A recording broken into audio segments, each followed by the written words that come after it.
Cuando escuché a mi propia hija reírse por el teléfono que olvidó colgar y decir con frialdad, «Es una carga. En cuanto regrese la meto a un asilo barato y vendo la casa de casi 1 millón».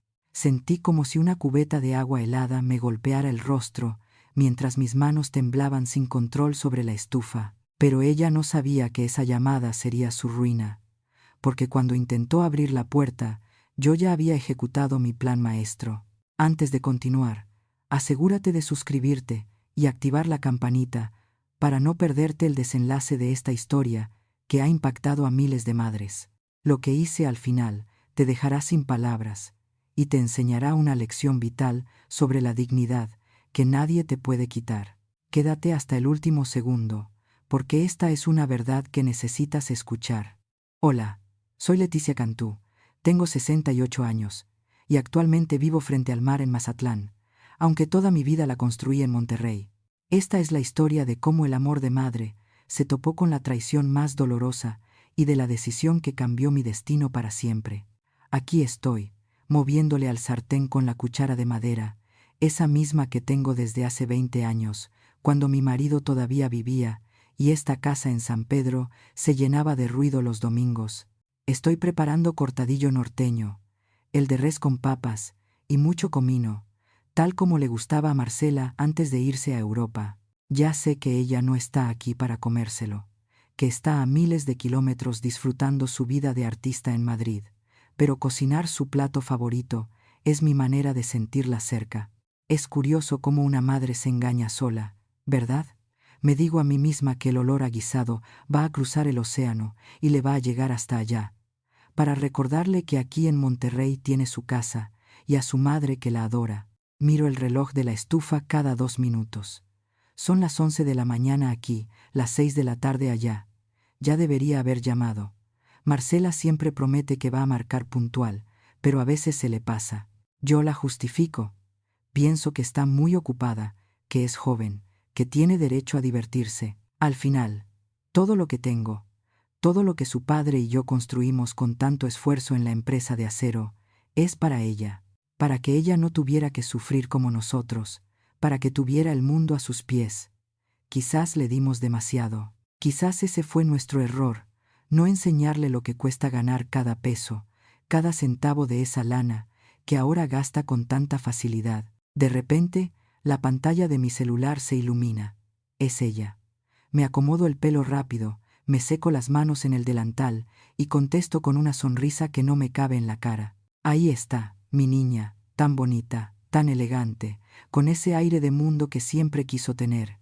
Me saluda rápido, con prisa, me cuenta que está cansada, que el viaje fue maravilloso pero que ya quiere regresar.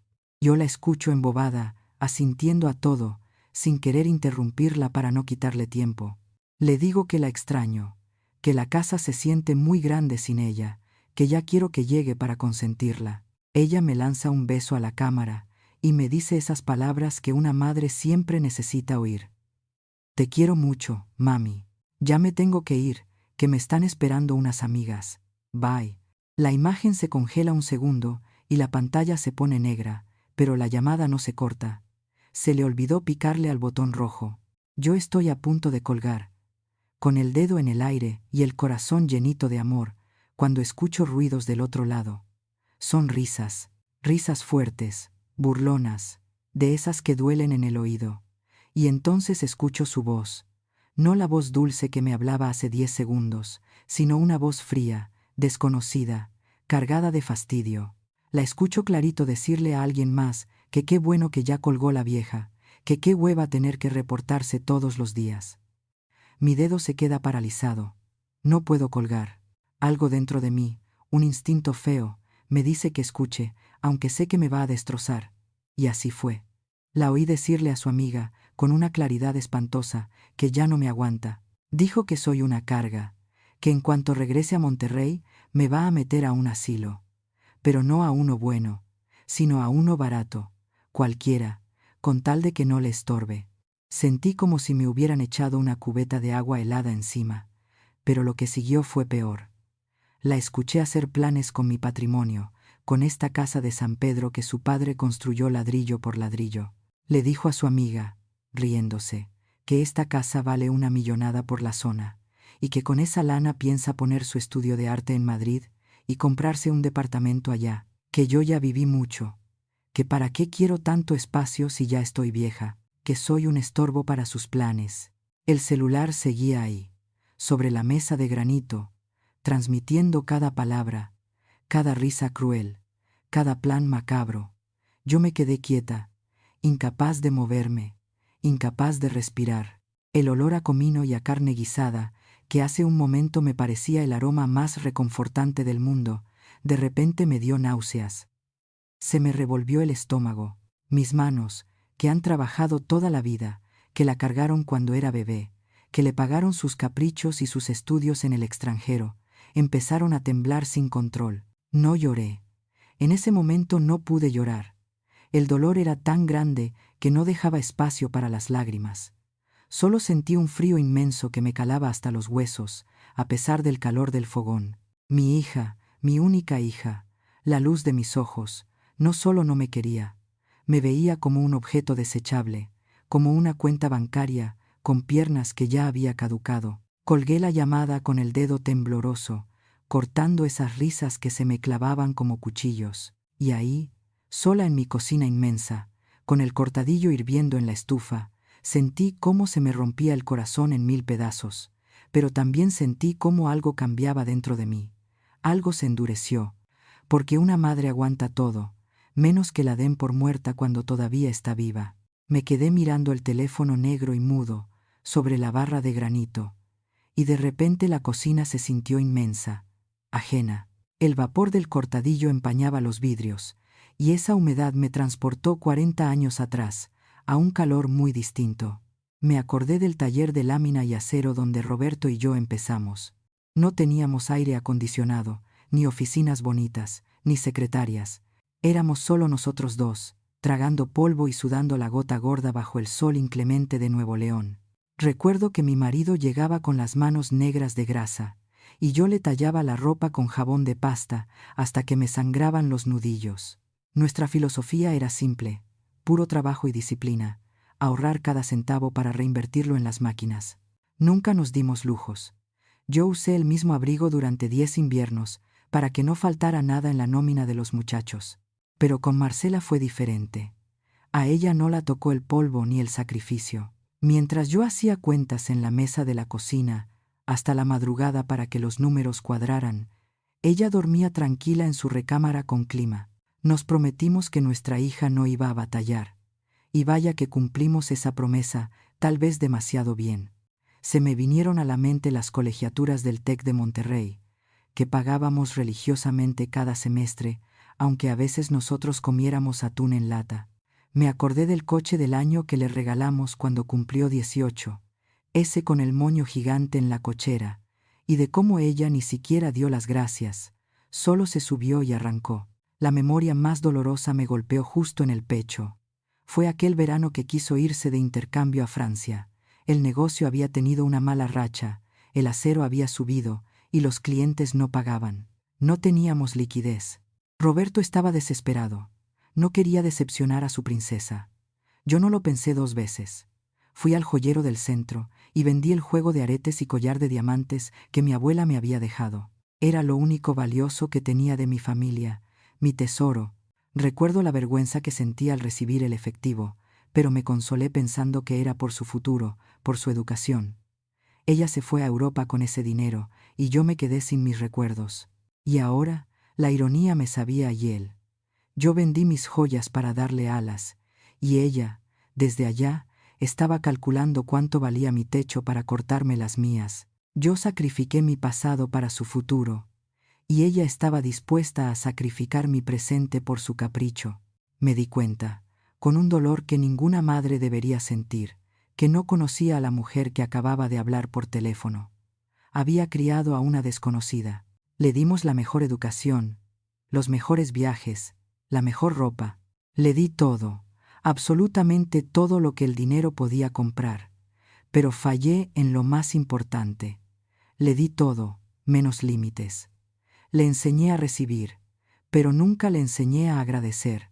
Y ahí, sola frente a la estufa, entendí que el monstruo que me quería devorar Lo había alimentado yo misma, cucharada a cucharada, con mi propio amor ciego. Ese día no lloré más. Después de colgar el teléfono, me sequé las lágrimas con una frialdad que me asustó hasta a mí misma, pero era necesaria. El dolor se transformó en algo duro, sólido, como el acero que mi marido y yo vendíamos. Me quité el delantal, me arreglé como si fuera a una junta de negocios importante, y salí directo a la notaría del licenciado Benavides, quien llevó los papeles de Roberto toda la vida. Necesitaba estar segura, necesitaba ver el papelito, porque Marcela, en su arrogancia, siempre asumió que la casa y el dinero eran herencia familiar, un derecho divino que le tocaba por apellido. El licenciado me recibió con un café y sacó el expediente. Me lo explicó clarito, con la ley en la mano. En México existe la libertad testamentaria. Roberto, gracias a Dios y a su inmensa sabiduría, me había dejado el 100% de las propiedades y los bienes a mí, su esposa. No había cláusulas ocultas ni partes obligatorias para los hijos. Yo era la dueña absoluta, la única propietaria de esa casa en San Pedro, que mi hija ya estaba vendiendo en su imaginación, para financiar su vida de artista en Madrid. Al ver mi nombre ahí, único y soberano en las escrituras, sentí un alivio inmenso, y al mismo tiempo, una determinación de hierro. No perdí el tiempo. Sabía que Marcela regresaba en 2 semanas y que, si me veía, intentaría manipularme o, peor aún, trataría de declararme incompetente para tomar el control. Así que actué rápido. Contacté a un desarrollador inmobiliario que llevaba años echándole el ojo al terreno, uno de esos tiburones que construyen torres de lujo. Le dije que quería vender ya, de contado, sin letreros de se vende y sin visitas de curiosos. Malbaraté la casa, sí. Acepté un precio por debajo del mercado con tal de tener la transferencia lista en días, no en meses. Firmar las escrituras de la casa donde vi crecer a mi hija, donde celebré tantas navidades, no me dolió tanto como escucharla decir que me metería en un asilo barato. Luego fui al banco. Teníamos una cuenta mancomunada donde yo le depositaba religiosamente para que viviera como reina en Europa. La vacié. Saqué hasta el último centavo, incluyendo los fondos de inversión que ella seguramente ya consideraba suyos. Legalmente era mi dinero, sudor de mi frente y de la de su padre, y no iba a financiar mi propio abandono. Las últimas horas en la casa vacía fueron extrañas. No sentí nostalgia, solo una urgencia silenciosa. No me llevé los muebles italianos, ni los cuadros caros, ni la vajilla de porcelana. Todo eso se quedaba atrás, junto con la vida que Marcela despreciaba. Solo llené 2 maletas con mi ropa más cómoda, mis documentos y, con mucho cuidado, envolví en una toalla a mi Virgencita de Guadalupe, la que ha estado en mi buro desde que me casé. Ella es la única que sabe lo que he sufrido, y la única que se viene conmigo. Cerré la puerta de la calle por última vez sin voltear atrás, dejando la casa en silencio.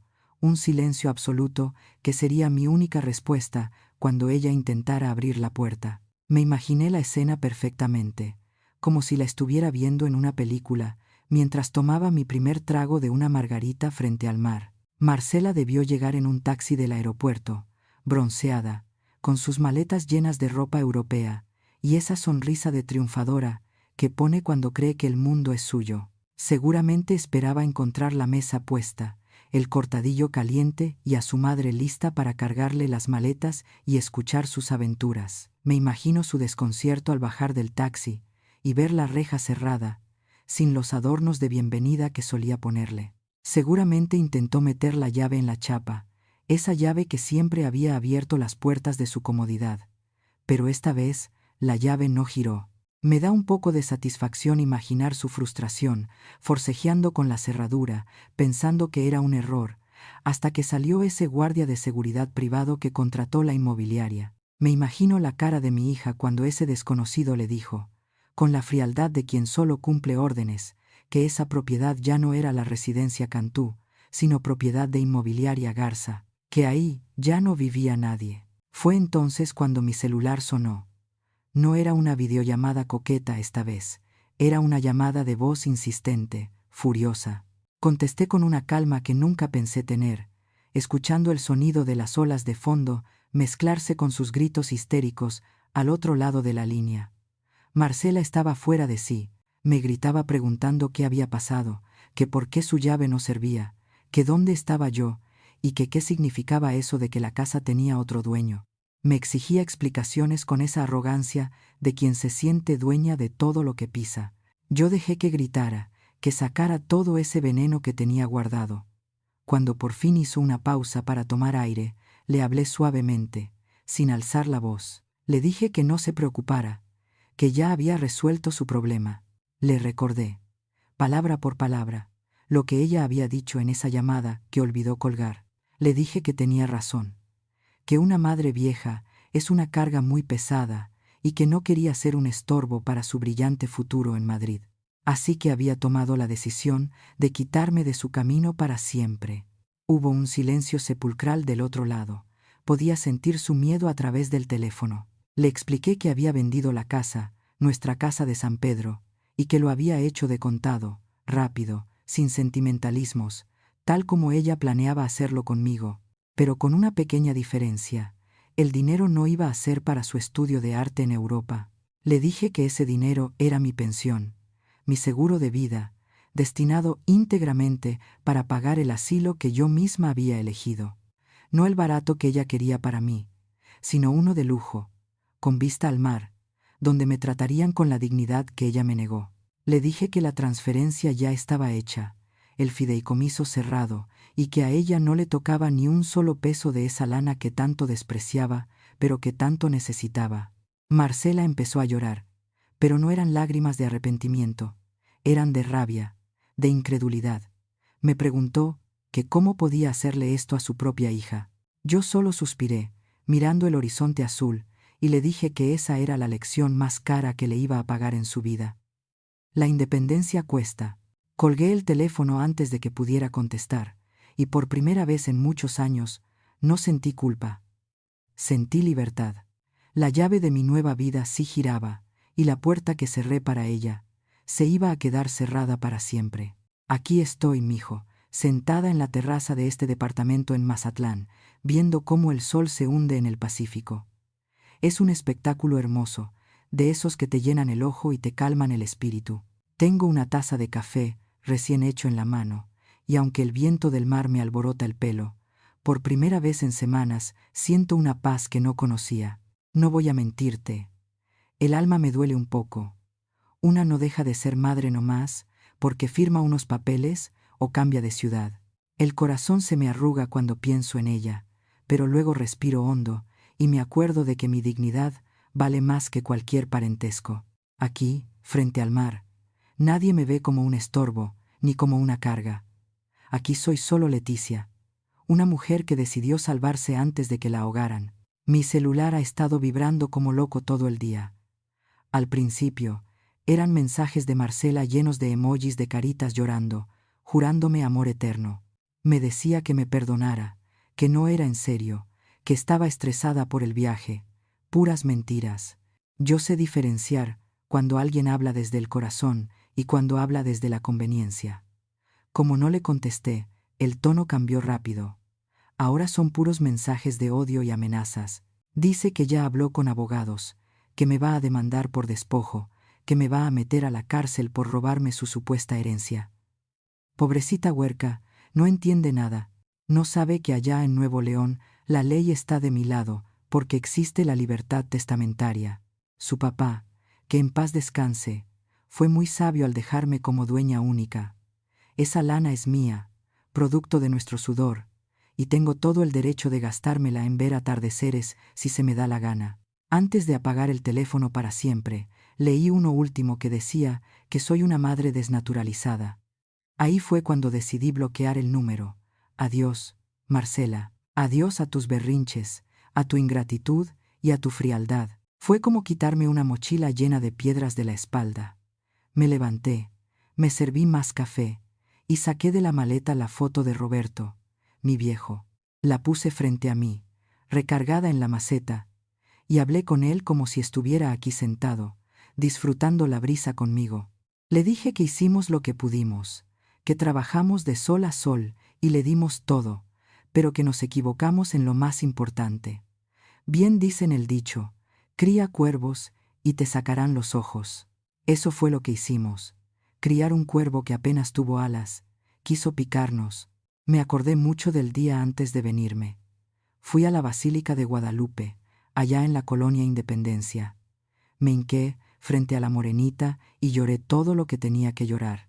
Le pedí perdón, no por vender la casa, porque eso fue justicia, sino por haber fallado en enseñarle a mi hija a ser una buena persona. Le encargué mucho a Marcela, porque a partir de ahora le toca a Dios y a la vida educarla, ya no a mí.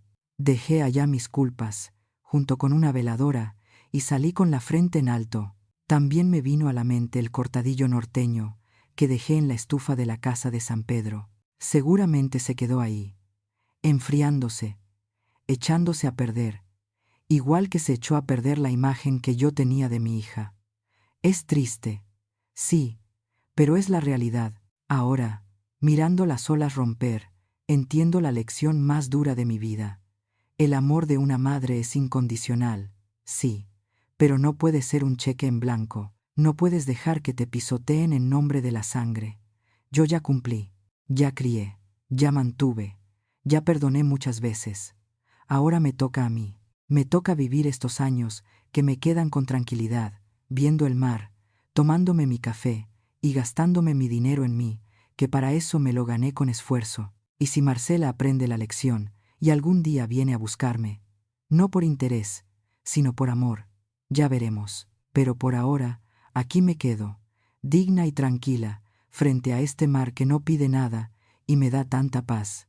Han pasado 6 meses desde que llegué a Mazatlán y no me arrepiento de nada. Marcela sigue intentando contactarme a través de abogados, pero mis papeles están en orden gracias a la previsión de mi Roberto. No he vuelto a saber de ella directamente, y aunque una parte de mí la extraña, duermo tranquila sabiendo que mi vejez está asegurada frente a este mar que me ha devuelto la vida. Aprendí a la mala que la dignidad no tiene fecha de caducidad, y que el amor de madre no debe ser ciego. Mi consejo para ustedes es simple: protejan su patrimonio legalmente. No hereden en vida si eso las deja vulnerables. Cuidar su propia seguridad no es egoísmo, es justicia. Ahora les pregunto, ¿ustedes hubieran perdonado a su hija o habrían vendido la casa como yo? Los leo en los comentarios. Leticia Cantú, 68 años.